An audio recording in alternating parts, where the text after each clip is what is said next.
So, hey everybody, this is our noon workshop where we will be having a wonderful workshop by our resident astrologer, Joseph, who will be talking about what's in store for 2020 and 2021, and also a bit about the amazing conjunction that's going to be really, really, really, really important.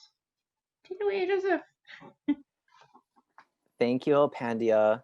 Hello, everyone. I just want to welcome you to Turning the Tides. I want to welcome you to this interactive discussion. I am going to be pausing at several moments. I really encourage you to ask questions.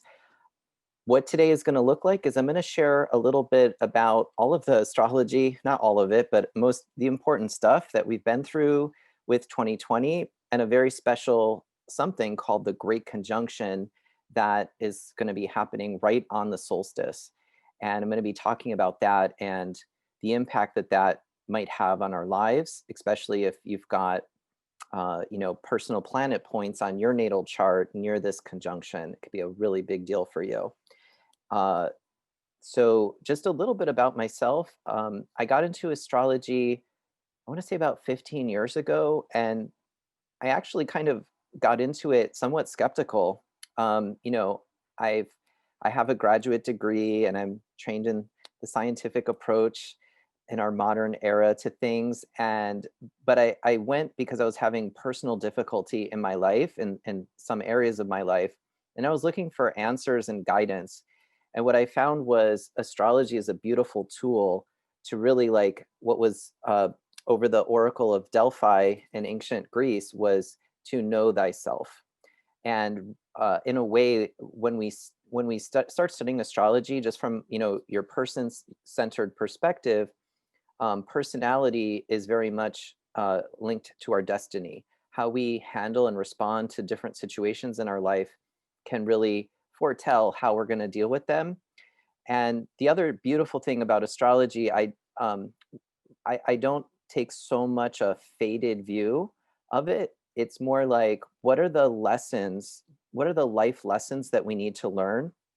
And the other beautiful thing that I've discovered getting deep into astrology is it gives you sort of a heads up about what that lesson is that you need to learn in your life journey.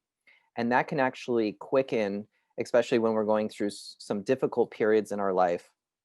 It'll help alleviate that because you have some like higher understanding about it. I am also to mention a nationally certified astrologer, which means I submitted to a rigor of a training course and a 4-hour qualifying exam. And we also, as professional astrologers under the Professional Astrology Association, National Geocosmic Center of Research, is we have an ethical practice when we're doing consultation astrology. So we're really careful, as we are right now, about protecting your birth data because that's personally identifiable information, especially because we're on a public Zoom and Facebook Live. The mini readings, I'm not going to go too deep, or I'm going to use discretion when we talk about your charts. If you're willing to volunteer your birth data, and you don't have to, you can just listen in. So I often tell people that sometimes people will go to an astrologer and talk about things that they don't even tell their own therapist about. So when we get into some heavier life issues, I take those very seriously, and in our practice, to like really do no harm. That's very important for me up front. So I always share about that when we get into the realm of astrology. So that's a little bit about myself, and let's get to it. And of course, please ask questions. Pandy, thank you, Pandy, so much for being my assistant to help me field questions or any comments you'd like to make. So I'm going to start sharing my screen. We have some visuals to guide us through the conversation. And so if you need to reach me, this is my email and my Instagram. So just some basics. Many of us know about the 4 elements. So this is a handy dandy guide to just walk us through. And in the ancient period, the new year uh, actually started in spring. Because if you think about it, when we wake up in the morning, we don't wake up at midnight. And, you know, the winter solstice is like our midnight in the yearly cycle here in the Northern Hemisphere.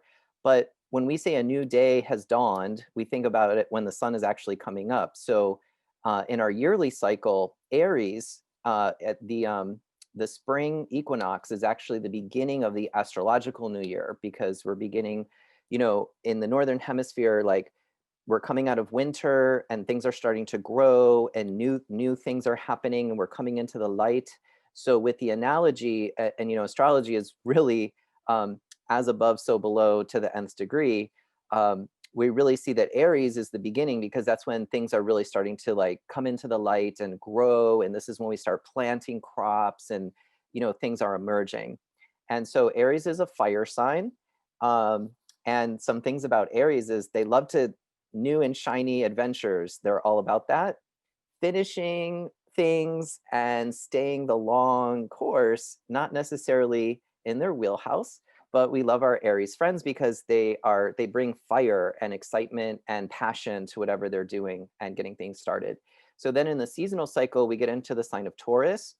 And this is like the middle of spring and things have calmed down, like flowers already blooming. And so there's like a more earthy, right, energy to that season and to people born under this sign by their sun sign.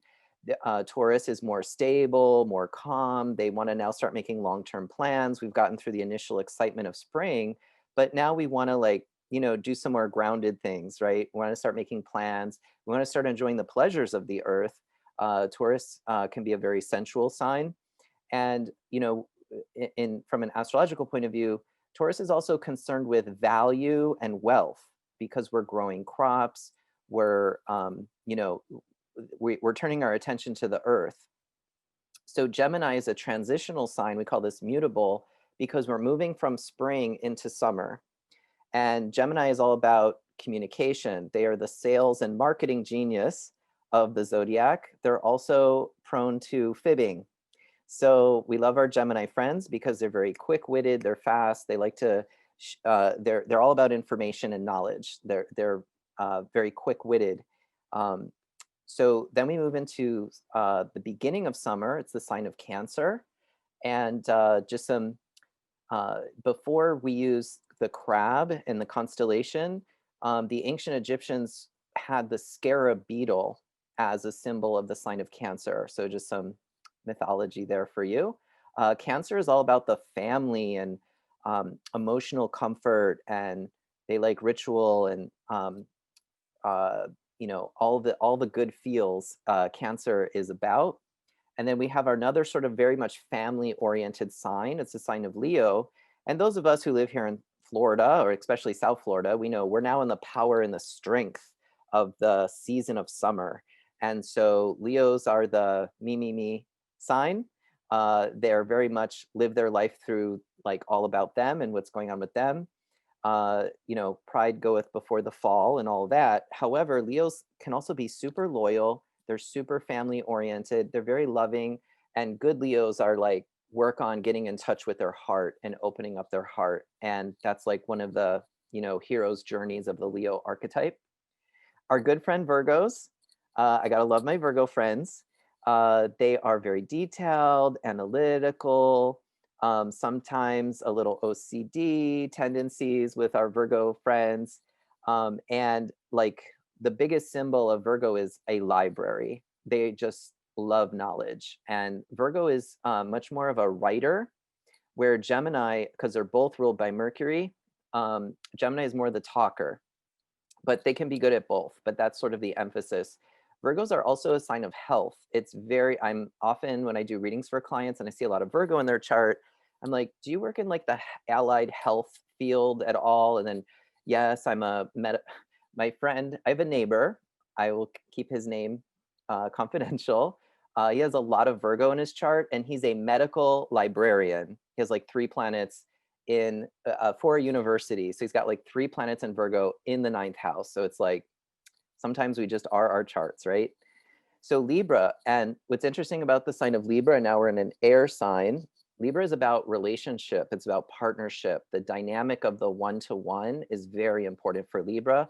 Libras are also very sensitive to their environment. You can really drive a Libra crazy. If they're in like a negative space for them that's toxic, that can really impact them, sometimes even more than they know. So Libras need to be in a very like good supportive environment. It's very good for Libra to keep their space clean. Also, like with the symbol, because now we're approaching the fall, if you see the symbol, it actually looks like a sun setting below the horizon line. So yeah, that's just some, just little scatterings. Scorpio, the sign of the zodiac that has the most reputation. And there's lots of things said about Scorpio, and but I want to also say that Scorpio, believe it or not, they're actually one of the most sensitive signs of the zodiac. Believe it or not, Scorpio and Sagittarius are the most sensitive. So sometimes with Scorpio and Sag, we see a lot of stuff coming out of their mouth, but that's because they're deeply impacted. Also, they take things very seriously when things get personal. Scorpio is the sign of transformation, and it is a water sign.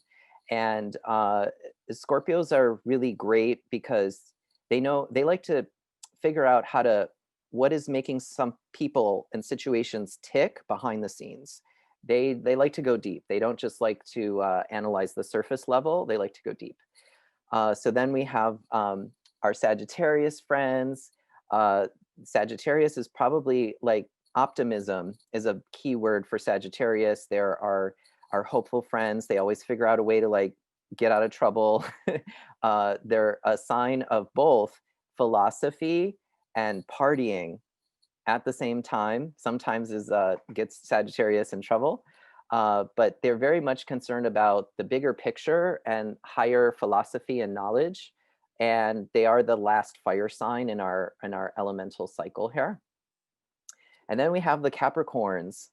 They are the CEO and the business people of the zodiac. You could be working, at Starbucks, but that Capricorn will take that job so seriously. Capricorn, really for Sagittarius, Capricorn, Aquarius, and Pisces, they're very much concerned with the social standing of things. So for Capricorn, achieving things and social standing are very important, and that's a lot of what they're driven by. And there's so much deep mythology to Capricorn.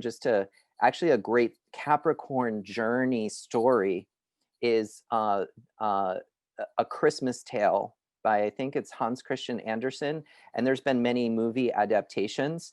That's a great Capricorn journey from materialism into the last part of the constellation of Capricorn. It's a mountain goat, but it has a fish's tail, and that is the spiritual dimension of Capricorn. We have our oddball friends, the Aquariuses. We need Aquariuses in our life because they keep things exotic for us. Aquariuses love to stand out. They're it's an air sign, so they're very much principled by their mental ideas and thoughts about things. It's the sign of sudden genius. It's also a sign of fragmentation and disassociation, unlike some of the more challenging aspects of Aquarius. And we're going to be talking a lot about Aquarius in this call because there's a lot of exciting astrology happening in this sign coming up. So we'll get into that. And last but not least, we have our Pisces friends. They are just the big, like, compassionate love balls of the zodiac. They can also get a little bit dogmatic and extreme sometimes in their points of view about things, but they're actually one of the most compassionate signs of the zodiac. And Pisces is actually sometimes even more principled than Aquarius. If Pisces really believes in something, you cannot move them, even if you have a gun to their head. They're like super, very driven by their beliefs and their sense of morality. So that's just a little tour, and to give you some of the elemental balances. And as I go through these signs, like, you can think of family members and friends that that have their sun sign in these, and see if some of what I'm saying resonates. Of course, I am speaking in very like broad generalities because we're not looking at an astrology chart. For example, like, you might be a Libra sun, but you have like, 5 planets in Cancer. So guess what? Just because astrology is a lot of math, if you've got so many planets in the sign of Cancer, you're going to actually be more Cancerian and just a little touch of Libra. So that's how we like blend these pure archetypes into specifics when we're doing readings for people. And astrology applies not just to people, but cities and countries have birth charts. If we have a time of birth, and what's interesting about the astrology is it works on a very micro level as well as macro level. For example, the city of Miami is a Leo city. And if you think about all the stereotypes about Miami, we have beaches and fun and sun and a little bit of me culture here. That's very much telling. And for example, New York City is a Capricorn city. It was born in the sign of Capricorn. And you think about like all those huge skyscrapers, and everybody in New York wears like black and gray. It's a sign of winter.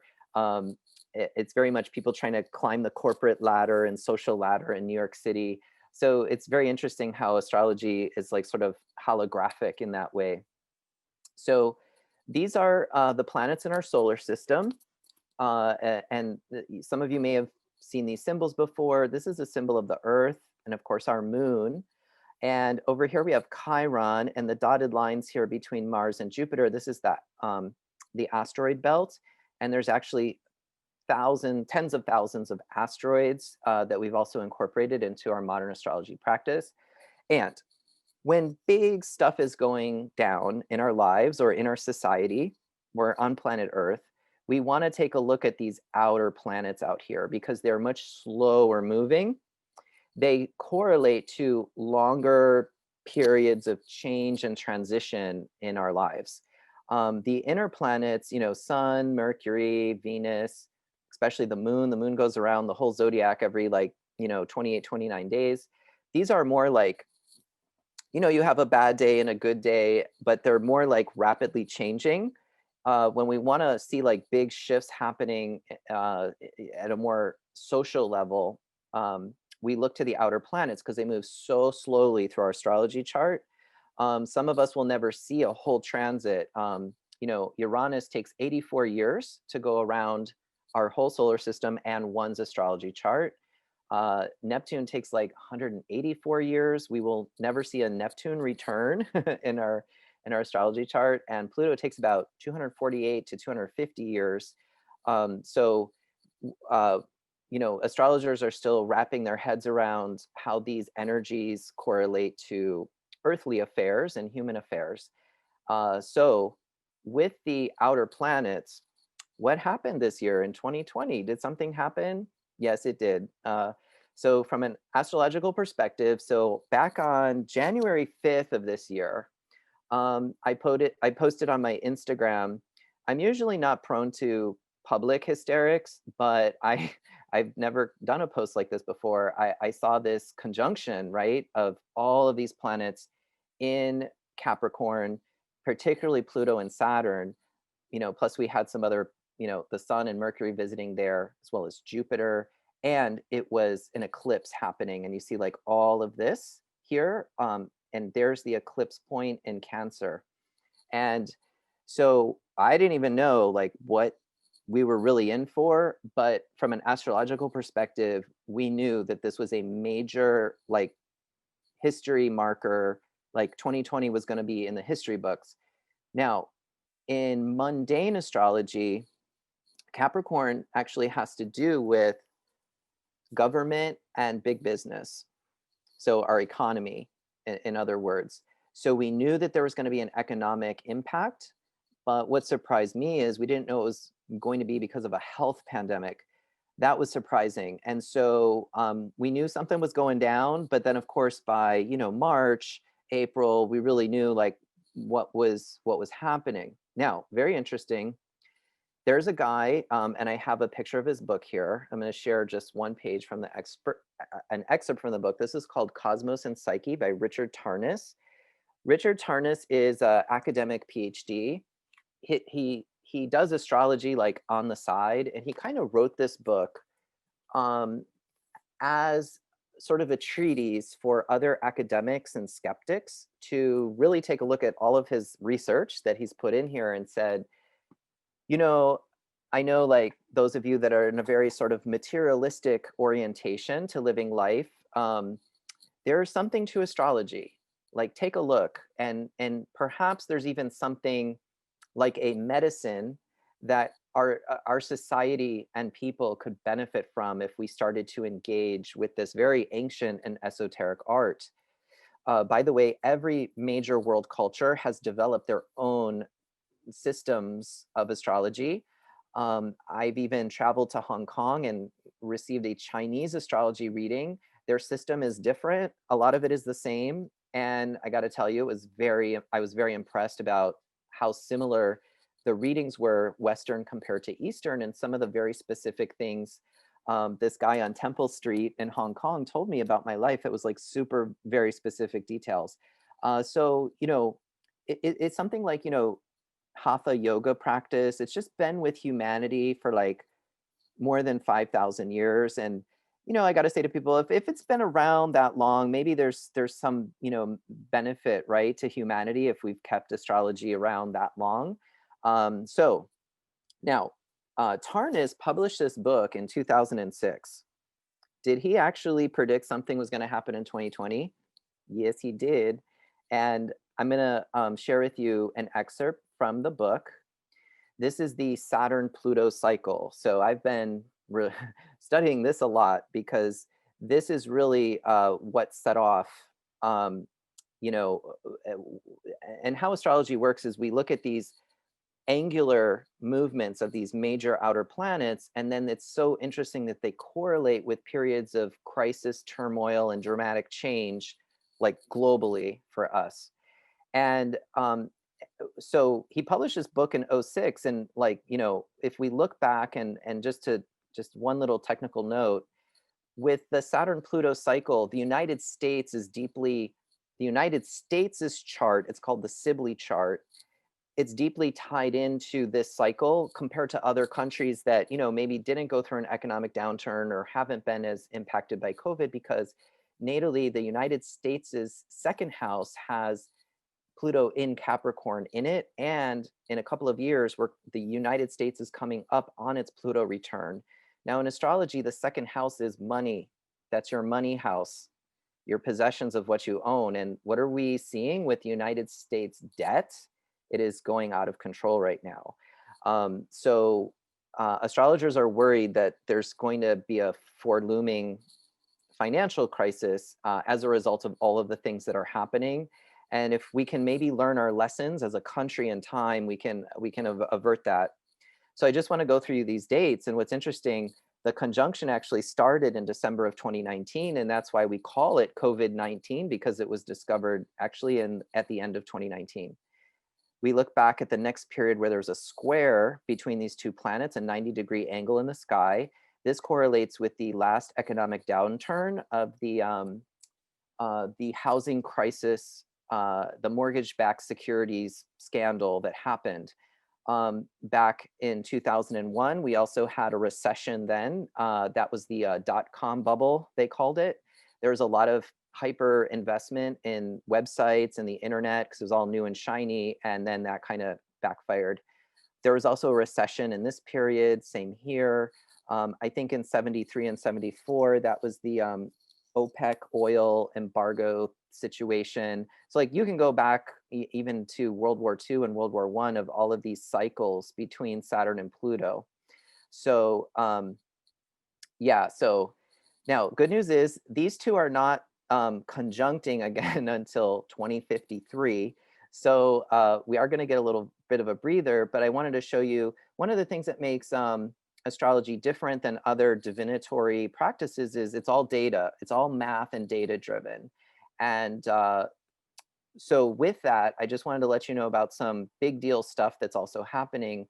We have a new moon total solar eclipse that's happening on December 14th. And this is happening at 28 degrees of Sag and then 13 degrees of the fixed signs.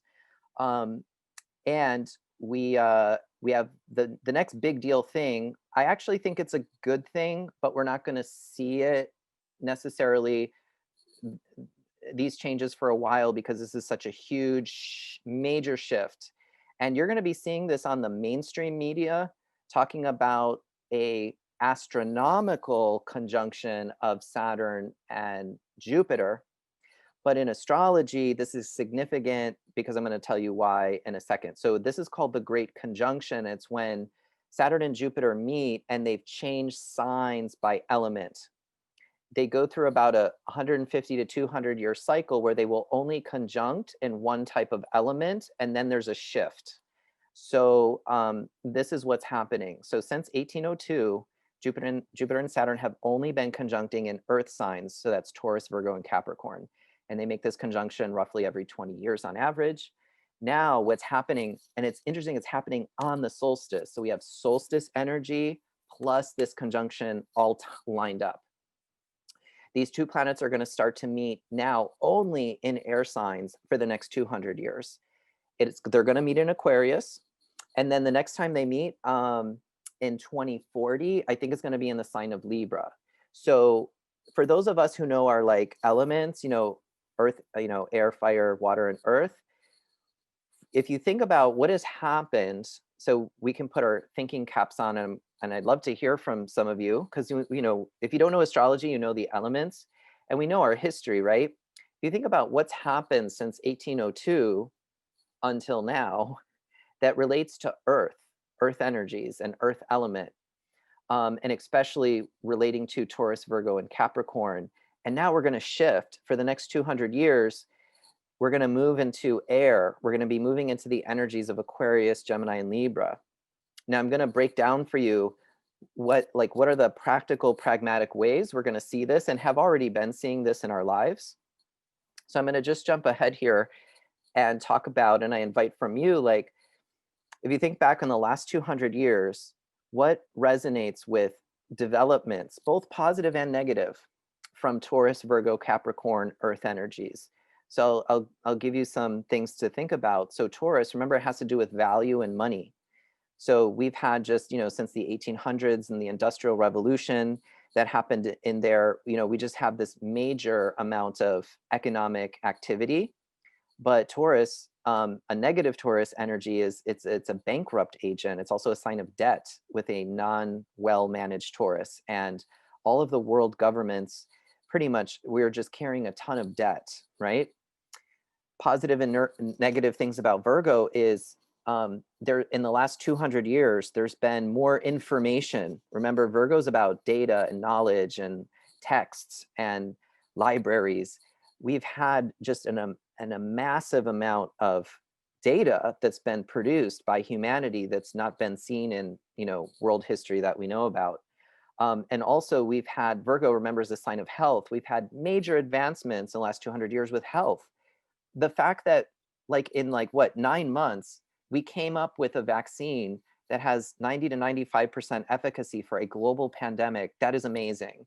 And that comes from our Virgo friends and Virgo energies of science and studying the details and the little tiny things that are going to help us with our big problems that we now have.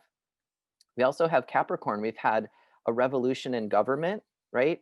In the last 200 years, we've gotten rid of practically all of the monarchies, and the existing monarchies are really symbolic now. So there's been new forms of government and huge increases in businesses and major corporations. And also very interesting, by our laws, we consider corporations sometimes as having more rights than people.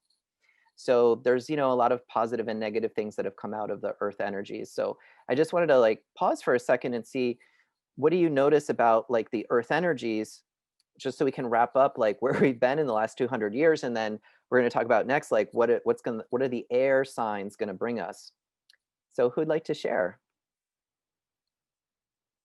Oh yes, we went to the moon. That was the technical feat. Yep. So the Industrial Revolution to the Internet Revolution. Yep, that all happened. Who else? You can use the chat. You can also chat in the Facebook. Yeah, I'm waiting for the Facebook to catch up with us so that I can see their input too.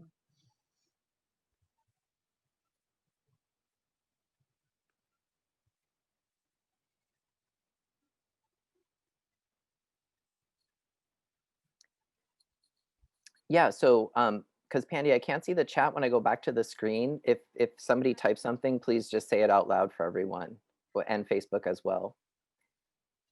Okay, so now what is the air? Oh, somebody did chat something. Major growth to possible major devolution. Yes, yeah.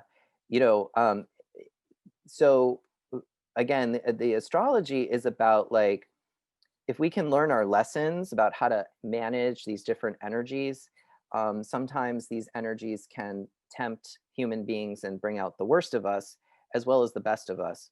So let's talk a little bit about what like this coming change is. Now, I don't want you to think like, I don't want you to look up on the sky in December 21st, see like, blue fireworks happening. Okay, this is a energetic shift that's going to take about 200 years to manifest. So don't expect like, a purple dragon to emerge, and it's not going to look like that, but it's going to start to feel different. And what's interesting is like, if you believe in past lives, like you came to this earth to reincarnate in this very particular period to witness this transition and maybe help be a guide for us as we transition from these energy patterns. So Aquarius, in my astrology practice, Aquarius is the internet. Like if you look at the constellation, it's a human figure pouring a stream of consciousness down. And what is the largest stream of consciousness that we've ever created in recorded history of humanity? It's the internet. It is a ginormous machine that's located on every square inch now of the planet practically. So Aquarius, remember, is a sign of ingenious invention. It's a mental thing, and if you think about it, the internet is very mental. Yes, it's got physical components and electricity and you know laptops and servers and stuff, but it's very much a mind machine. And what's interesting, especially we've seen lately, is the sign of Gemini. Gemini likes to communicate. So one of the things we're going to see, and this relates to actually the next conversation we're going to have, the pandemic in a way has forced us to get online. People who'd never used Zoom before and all of that, like this pandemic has furthered the embeddedness of the internet and what that means for us in humanity. And what's also interesting, fun fact, this is not the birth chart of the invention of the internet, but this is the first internet message that was sent publicly, and actually the public internet was turned on and made available to everyone. And what's interesting is, a Saturn return cycle. So back in 91, Saturn was here. And so we're having the first Saturn return, which is coming up in February of next year, of the internet, of the World Wide Web. So it's very interesting that, the correspondence between the astrology and what we're seeing in our everyday lives, the pandemic has forced everyone to go online. And this is, we kind of knew this was coming, but now this is just like the nail in the coffin that we're not going back to paper and stuff like that. Is everything's going online.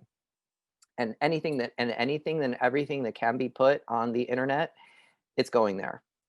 So the other thing about Gemini, though, is Gemini is prone to lying. Let's just say it that way. And we've seen this. One of the negative aspects of Gemini and Aquarius and mental energy is, especially recently, like as everything goes online, human beings are not accustomed. We're accustomed to our evolution is about physical things, right? Like I can hold this book, right? It's physical. There is artificial intelligence programs now that can actually make pictures that we put them on the internet. They look like real people, and they're not. They're a fake. So one of the dangers of everything going to a mental construct, if you will, and an overabundance of mental energy is it's going to be harder and harder for us to really know what is truth and what is not. And truth can start to get really relative, and there can be a negative keyword of Libra, manipulation from the internet and people with different agendas trying to do things. So that's some of the negative things that I'm worried about in this shift as we move into a much more air emphasis in globally. And then the positive thing, though, particularly if you take a look at Gemini and Aquarius, The only other sign that depicts a human being in the zodiac is the sign of Sagittarius. It's actually half human, half horse. But air signs are the most human of the signs. And one of the things that, to bring balance, because we have this overabundance of Aquarius energy, one of the ways to balance that out is sometimes in the opposite sign, and that's in the sign of Leo. So, of course, as we have all experienced, going on Zoom and doing everything electronically, it's not as satisfying to our other senses about human contact and touch. And it's hard to like experience passion through a Zoom call, but we try as best we can, right? So just like how we've managed going through the age of Pisces, which is like a part of the great year cycle, what was our balance for the overabundance of, religious dogma that kind of got out of control during the age of Pisces? Well, that was the opposite sign of Virgo. That was balancing out with science and evidence and analysis and research. So one of the medicines that we may want as we move into this more Aquarian age, and everybody talks about the age of Aquarius, but we're actually about 350 years out from the true entrance into the age of Aquarius, is balancing out with our our Leo selves, that we don't lose ourself, we don't lose our humanity too much into everything going virtual and digital. So anyways, that was my just little talk about that. And I'm gonna stop sharing. And yeah, discernment will be a critical tool. Also, we may shift from individualism to the greater good of society. Yeah, particularly Aquarius, it is more a collective sign. So we see that happening, and in such a global culture that's developing, we are going to have to start learning how to work with one another, and it's not just me and my little tribe anymore that we're contending with, because all of us are very dependent on much larger systems. Okay, so that was my lecture. It went way longer than I thought, but Pandy knows I get excited when I start talking about this stuff. Okay, so now we're going to shift to the mini readings. So Pandy's going to take over for a little bit so that I can keep your birth data private. Pandy, just shoot me someone that we could start with. And we'd like to do 2 from Facebook and 2 from, the Zoom call. And it's just going to take me a second to load the data. Yep, You have any? Yep, I've got several on Facebook, so let me send those over to you. I'll send you the first one. Oops, I'm typoing already. Let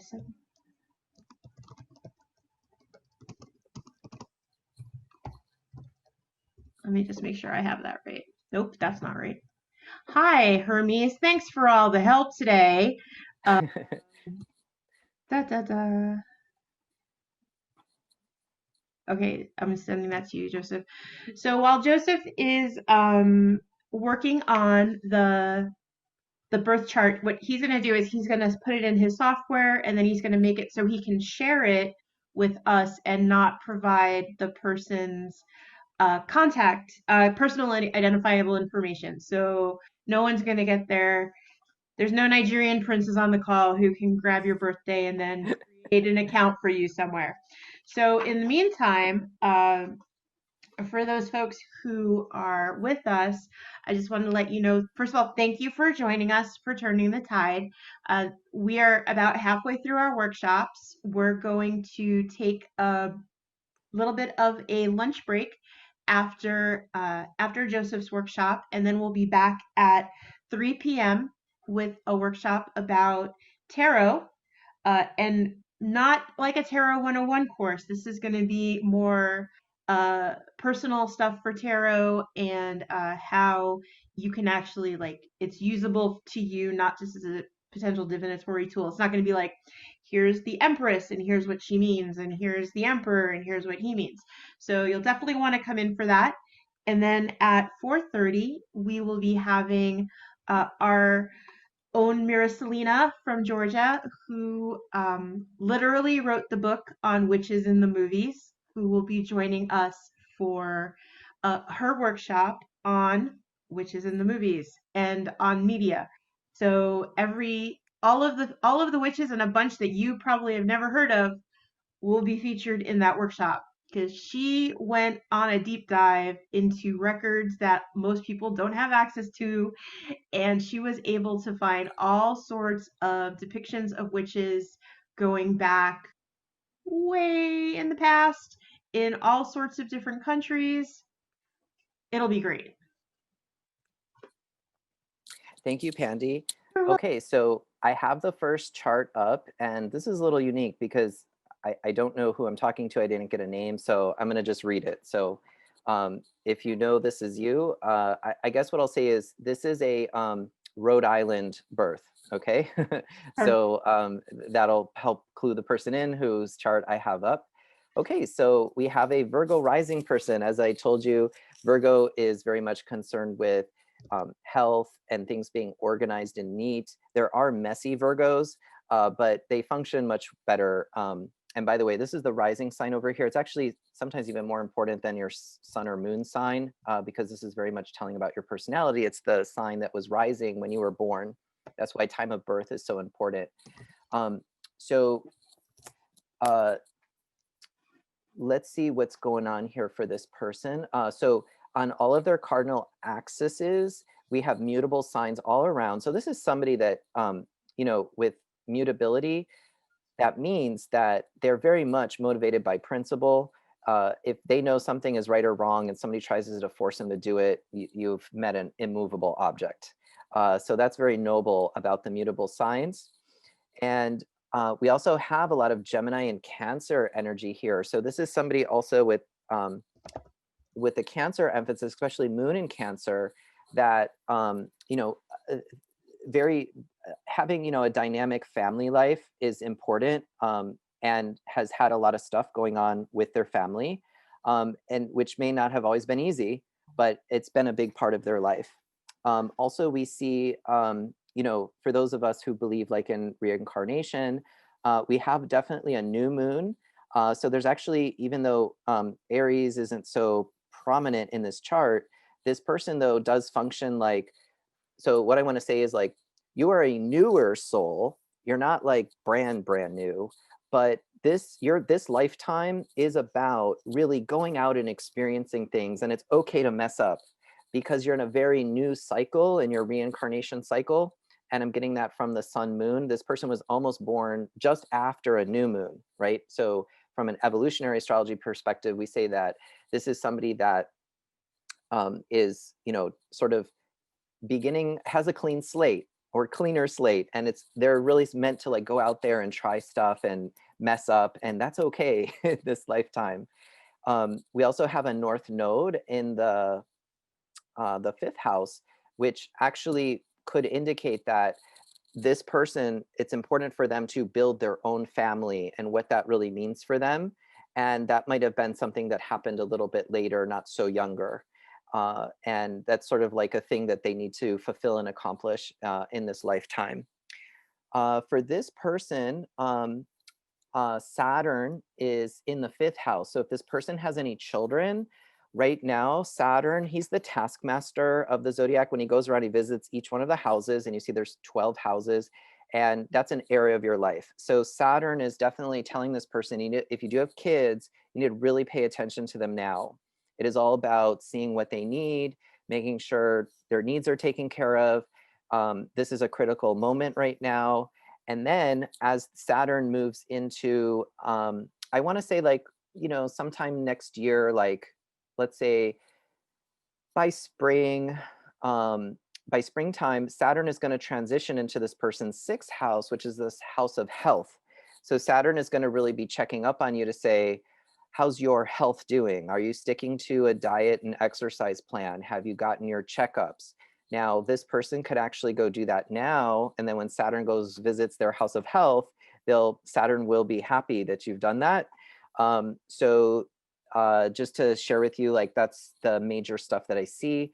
What's good is I don't see any major conjunctions happening for this person, which is good. So I don't see any like major like coming in their life, which that's always good news to hear from an astrologer. So that's about what I can tell you from this chart. So thank you for volunteering the reading. I hope it provided a little bit of insight for you. Okay, we're ready for the next one. Okay. I sent you another one in Message. Okay. If anyone in Zoom has messaged you.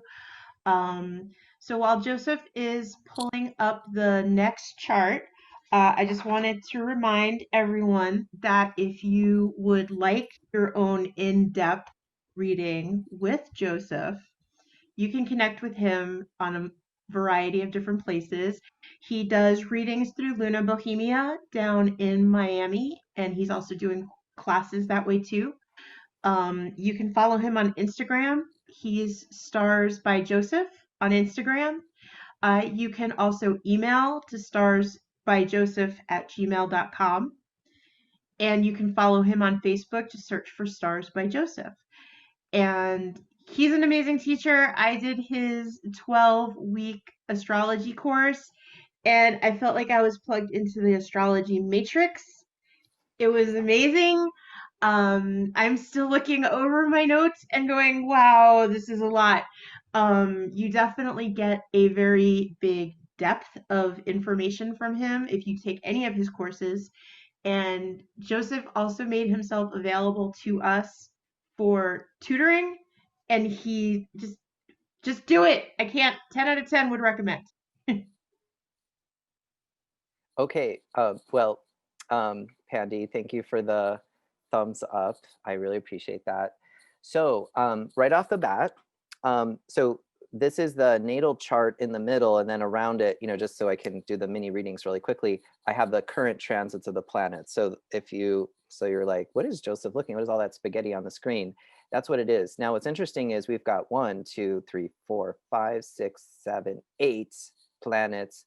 And if we draw this line, right, down the chart, it's all on actually the western side. So right away, I'm going to give my little speech for people who have too many planets on this side of the chart is, oh, and especially there are Cancer rising. This person is prone to what we call overgiving. They will give to everyone else, and they will neglect themselves. They will sacrifice themselves. So I want to give my strong but gentle conversation about this creates an imbalance in your chart. When you give and overgive, and then you deplete your own battery, that's not good, because then when you truly do want to help and support people, you have nothing left. In this person's case, it is okay to, it's going to feel like being selfish, but this person needs more me time.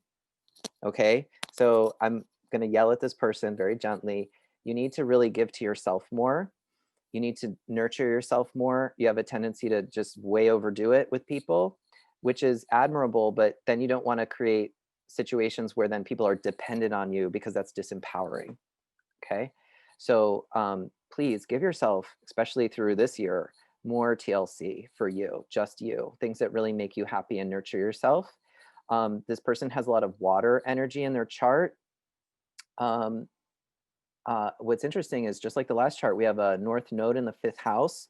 Oh, so what I mean by water is there's a lot of emotional sensitivities with this person. They also have a moon in Scorpio. So one tip of advice with the Scorpio moon is, this person, when they are hurt or they're emotionally impacted by something, it like almost stings.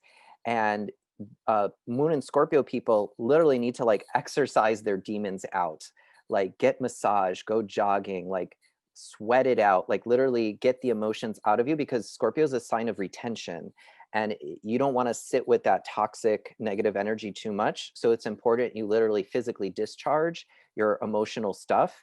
And however you do that, could be psychotherapy, it could be yoga, but you need to have a practice where you're discharging that emotional energy, because they've got an overabundance of water in their chart. Also, this person, this is a fascinating chart. I don't know who this is.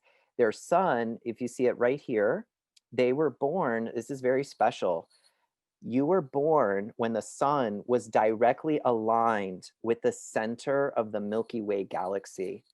These people are very special because they do just naturally have this like global view and a broader perspective. They're interested in, not the little tiny details. They like the big, interesting stuff. Travel is going to be necessary, seeing different cultures and hearing about different experiences and that kind of stuff is very important, and it'll be fulfilling for this person. So it's very special that we have a galactic, Milky Way galactic representative on Earth from us here, because they were born and the sun was in that particular position. Let's see, by transit. Wow, this person's got a lot going on here with all this stuff happening. And actually, this would have been more impacted for this person. Like, I want to say like a year and a half to 2 years ago, when Saturn was just crossing their 7th house cusp, that could have manifested as relationship issues. And what I want to say is, you've already been through that a little bit ago, and the lessons that you need to learn about relationships, your Saturn is going to flip into the 8th house, and the 8th house is a sign of transformation. And one of the things I'd want to say to this person is, it's really important that you work on talents that you have that are latent, that you can develop and will really like bring out stuff that you like is hidden deep within you, but you didn't know you have. In all of our astrology charts, the 2nd house is talents we naturally have that just come easily to us.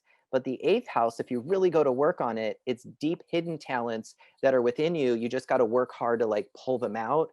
But when you do, like, you empower yourself at like this amazing level.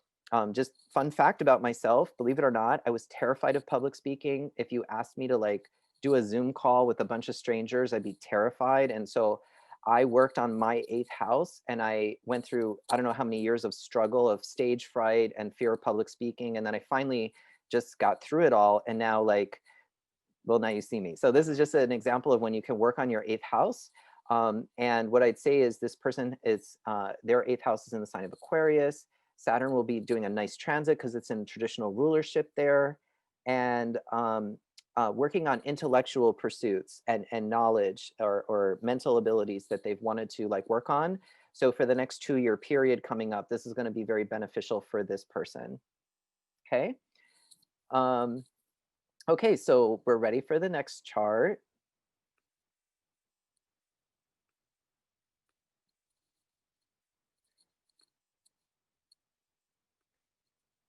Okay, I'm sending you one.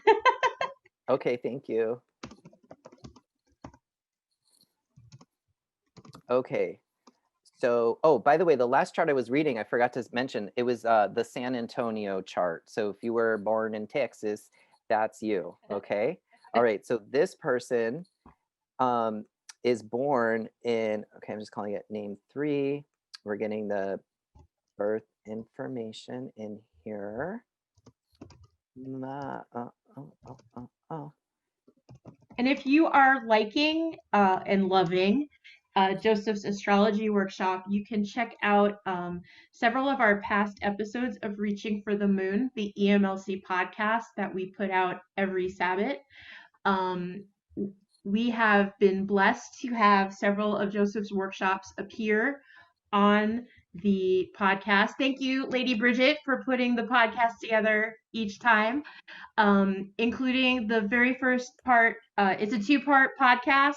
There's 2 episodes to cover the first class of the 12-week program that Joseph does. So definitely subscribe to Reaching for the Moon, and definitely give all those podcasts a listen. Not only will you find workshops like this, you'll find workshops that were given at past Turning the Tides events, some from Mystic South, some from other festivals around that we've all gone to, that we have permission from the presenters to share with you. And we also have other segments that come up almost every Sabbath also. So definitely subscribe and check it out. Okay, thanks, Pandy. So our next chart, so this person was born in Coconut Grove, which could be for a bunch of people on this call. So I will say the birth time, it's at 8 a.m. in the morning, sometime in the 70s, okay? So, so we have a Leo rising chart. We've got fixed all around the axes, which means this person likes to, they're not into necessarily like the sudden dramatic change with stuff. They like to see steady like progress, and they like to feel a little bit comfortable when they're like working on stuff in their life and in their endeavors. So let's see what else here we got. We also have a couple planets in the sign of Cancer. We have Saturn in Cancer. That's in a difficult placement. Let's see what else here. Also, their north node is in the fourth house. So one of the north node in all of our astrology charts, it's like it's related to your mission and purpose in life. It's something you want to accomplish for yourself. That is part of your like evolution from an evolutionary astrology perspective, like part of your developmental thing that you've come here to do. And with the person's north node in the fourth house, it's literally building a home and a family that it's so interesting. We've had like several fourth and fifth house north node folks on the call. It's a theme today. Really building a family of their own terms, and that being a big deal for them. You know, they've got their south node in the career sector. So yeah, we all have to go to work and we have a job and a career and stuff. But for this person, their lifetime is very much about how they're going to build their home and their family. And that is like, one of the lifelong things that they're up to. And so just wanted to give you like some encouragement that if you're working on those things, that's very well indicated in your astrology chart. This person was born on a full moon. So this is somebody that in their life, it's center stage time, like from, and look, with, reincarnation and all of that, it's all very speculative. Like there's no way to prove it, but I was taught the techniques, how to read it. But, when people are born on a full moon, they really need to be letting their light shine. They really need to be out there on center stage and really being open with people about what they're up to, because this is your moment. You're born on a full moon and you're a Leo rising anyway. And it's important that people get to really know you. And one of the things with Leo rising, again, and I mentioned this earlier in the call, is leading from your heart. When you can really be true and open up your heart, people need to see that magnanimousness about our Leo rising friends. And versus, the negative side of Leo where it's just me, right? So that's some things I might share with this person. And let's see. What's good is there's no major like scary conjunctions happening. Boy, everybody's getting a free pass on this call, which is great. After the year we've just had, we don't need any more chaos. This person's Saturn, because remember, Saturn is the taskmaster of the chart. It's also transiting their sixth house. So I'd say to this person, for the next 2 years, make it a goal to really take excellent care of your health. The sixth house is our house of health. And so Saturn's going to be checking up on you like, are you doing your appointments? Have you had your blood work, teeth and skin care, like all of it, a whole health, it's beauty spa, health spa for the next 2 years. It's very important. Diet and exercise, all the things that you need to do to keep yourself healthy. Saturn is going to be really checking on you. And a cool transit that's coming up, and I'm going to just refer to my ephemeris to see when that happens. So we're looking when they're transiting Neptune hits their Jupiter at 16. Transiting Neptune. This is going to happen actually like,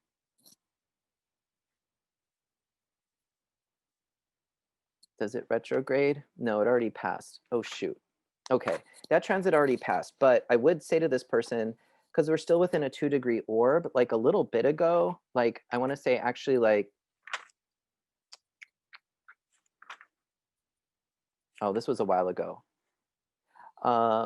Yeah, it would have been earlier this year. Neptune is a planet of dreams and messages. So like back in like February, this person had a transit where Neptune was right on top of their Jupiter. And usually for clients that means like pretty crazy wild dreams that are somewhat prophetic in nature. So that was a significant transit that would have happened back in February. Also, because you're within 2 degrees orbs, it's also a great time to work on spirituality issues and things like that. Because in traditional astrology, Jupiter rules religion and Neptune rules mysticism. So this person might have like done a deeper dive into their religious and spiritual practices this year. And if they didn't do that, it's recommended that they do before that energy of that transit dissipates. So work on the person's health. And that's about all I got just for a quick analysis of this chart. Thank you for volunteering it. we have time for like, we're actually at time, Pandy, so I'll leave it up to you. We could stop now and just take other general questions, or uh, so please tell me, what should we do, Pandy? I would say we have one more on Facebook, so if we have time to do that one, I sent it to you after the Coconut Grove one. It'll be the Charlotte, North Carolina person. Okay, okay, North Carolina. Okay, So okay, yep. while Joseph's pulling that up, I'm going to remind everyone that we do still have our auctions going.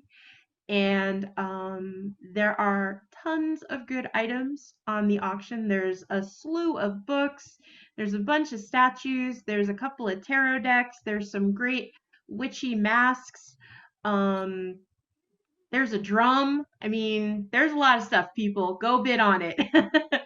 All the money that is not paid for postage comes directly back to EMLC, and it helps us with our philanthropic work. We have baby animals and not so baby animals that we sponsor around the state of Florida, including Bubble Butt, our turtle who is up at the turtle sanctuary in I think that's Hutchinson Island.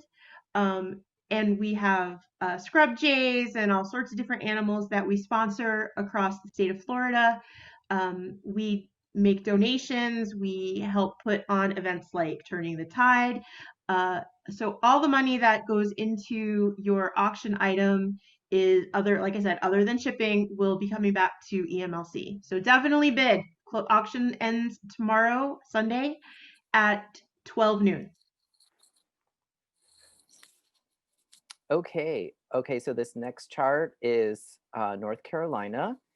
And so what do we have here? We have a mutable on the horizontal axis. So they're very much like,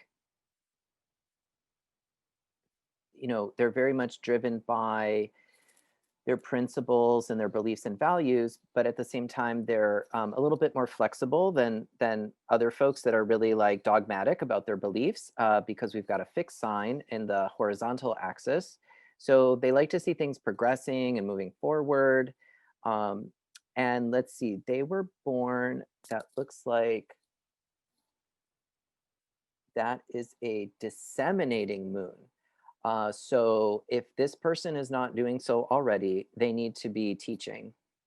They have a natural teacher, and sharing is a part of what they like will fulfill them from a deep spiritual place. And I hope they are doing those activities. Transiting Saturn, so it's about to leave their fifth house. So for this person, some of the family drama is going to subside a little bit.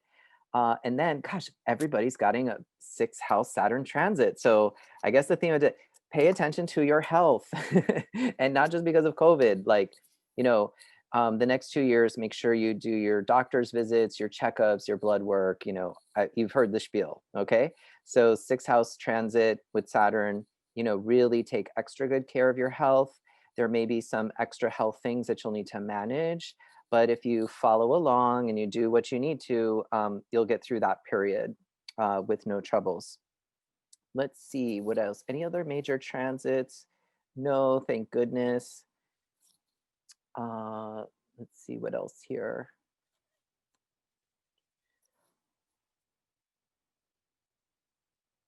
So for this person, their Mars is right on top of their sun. You can see it right here. And so this is very good for, like I mentioned, doing like self-development work. Mars is going to give you a boost of energy. Mars is very much, it's fire energy. It also has its water associations too. But this is great for like doing self-development, transformational work. Mars is giving you an extra boost right now. So you can take advantage of that. So whatever project's about, that's working on something that, again, talents that don't naturally come to you easily, but things that you want to develop, that you really have to work at, but are coming forward, this is very good energy for that. Let's see what else here. Again, good news. You want to hear this from an astrologer. no major, outer planet conjunctions, which definitely correspond to like long 1 to 2 year periods of transition in our lives and challenges. So I don't see any of that, which is good. It's always good to get that news. Um, there's this lingering Neptune over here in the seventh house. So there could be some like unresolved relationship issues that you're still navigating. As Neptune is like fog, and classic when I see Neptune and it's like very much closer here to the seventh house, what that usually indicates is you cannot see the person that you're in relationship with very clearly. There's like communication breakdowns at the mundane level, but there's simply just like your idealized version of them versus who they really are start to get mixed up. What's good is for this person, that Neptune energy is moving out and you're getting back into a more like really what so relationship if this person is in a relationship or partnership. And that's really good because, when we're in relationship with people, we want to be dealing with something that's real and not something in each other's heads. So if Neptune has been messing with you a little bit in that regards, and this would have been, like this like started like, like 5 or so years ago, that energy is moving out. So that's good. So yeah, no major stuff going down. And I wish this person well. Thank you for volunteering your chart, uh, Mr. or Mrs. Charlotte person.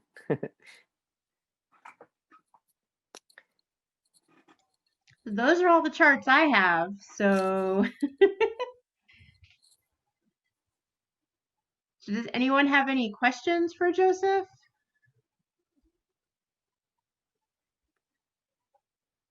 Don't all ask your questions at once. We do still have that little bit of delay for Facebook, so there could be Facebook questions. Sure.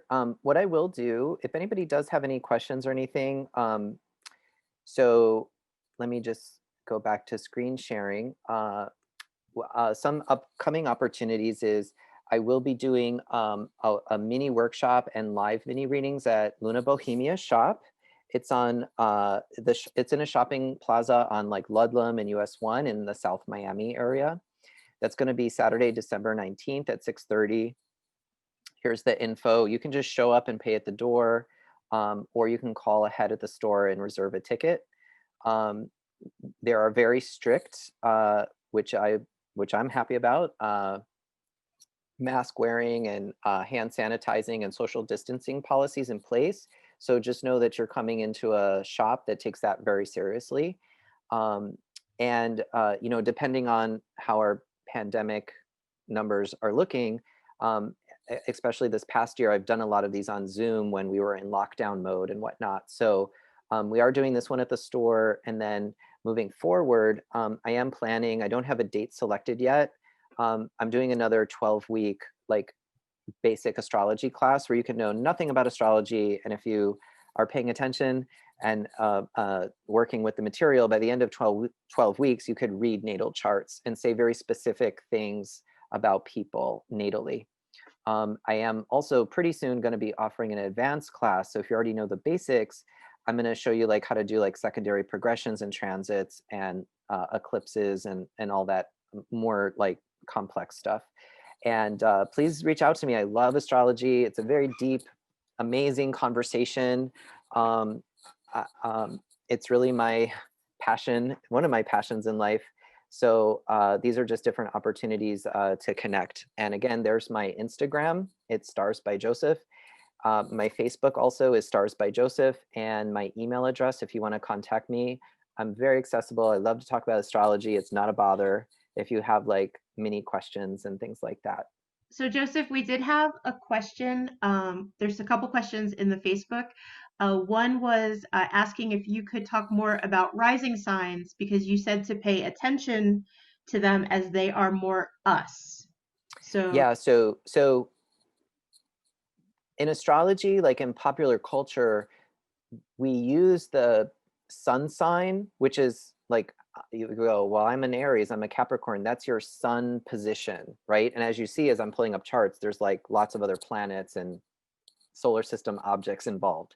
So your rising sign. So if you think about it, on the day you were born, let's say you were born at Jackson Hospital in Miami. Lots of other babies were born at that same day in Jackson, right? But the time of birth is very specific because the Earth is turning about 1 degree every 4 minutes.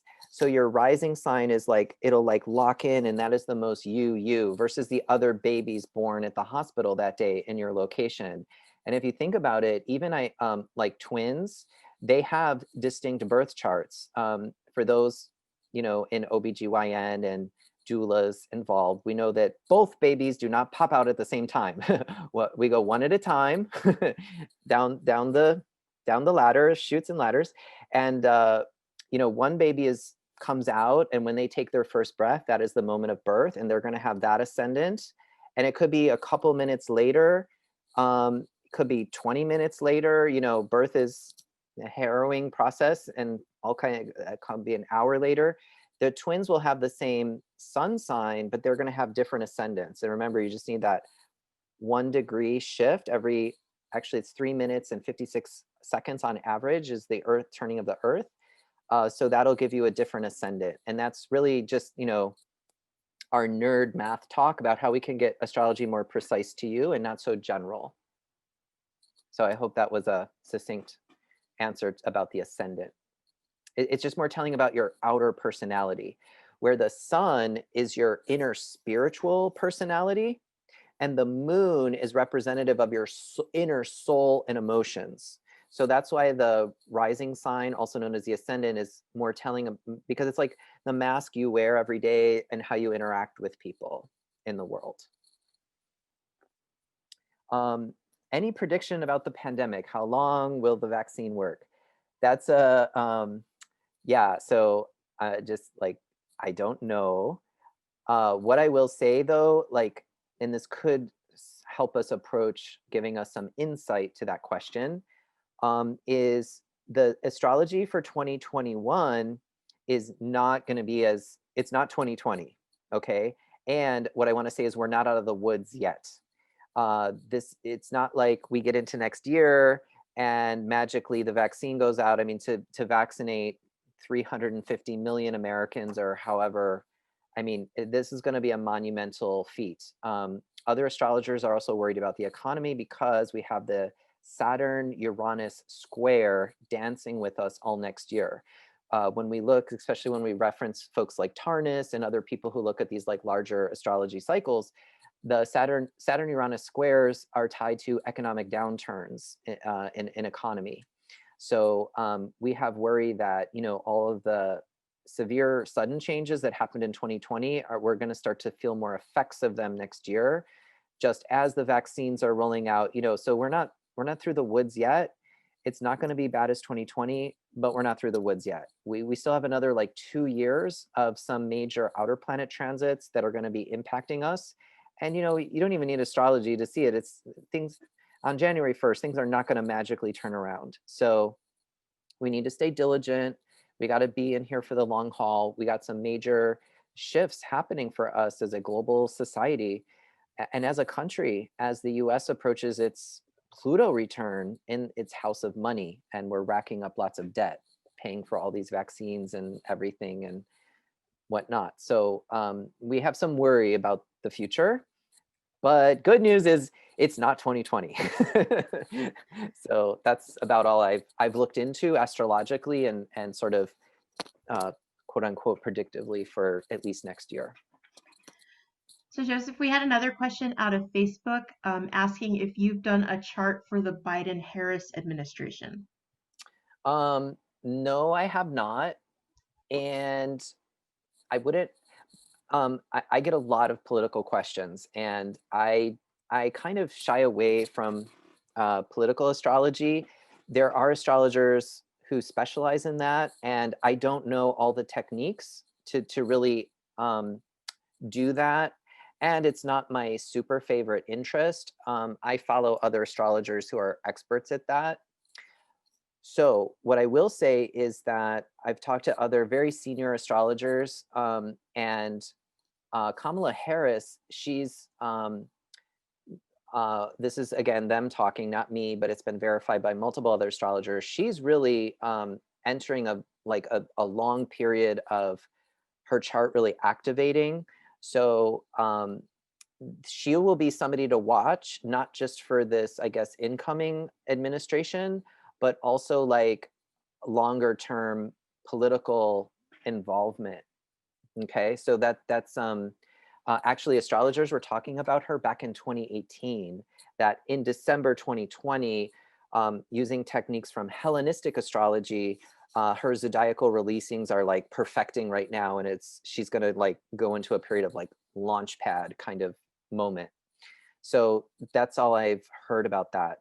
My astrology that I liked, I don't do politics or celebrities. I do the little people like us. My favorite astrology is working with clients, helping people in our community to deal with the problems that they're immediately dealing with. I'm not a celebrity astrologer, just a regular astrologer. Oh, you're an awesome astrologer. Thank you. Welcome. Well, well, everybody, I hope you enjoyed the session. And again, here's my info. Thank you very much for the opportunity to share um, a little bit of astrological insight. Yay, thank you for sharing, Joseph.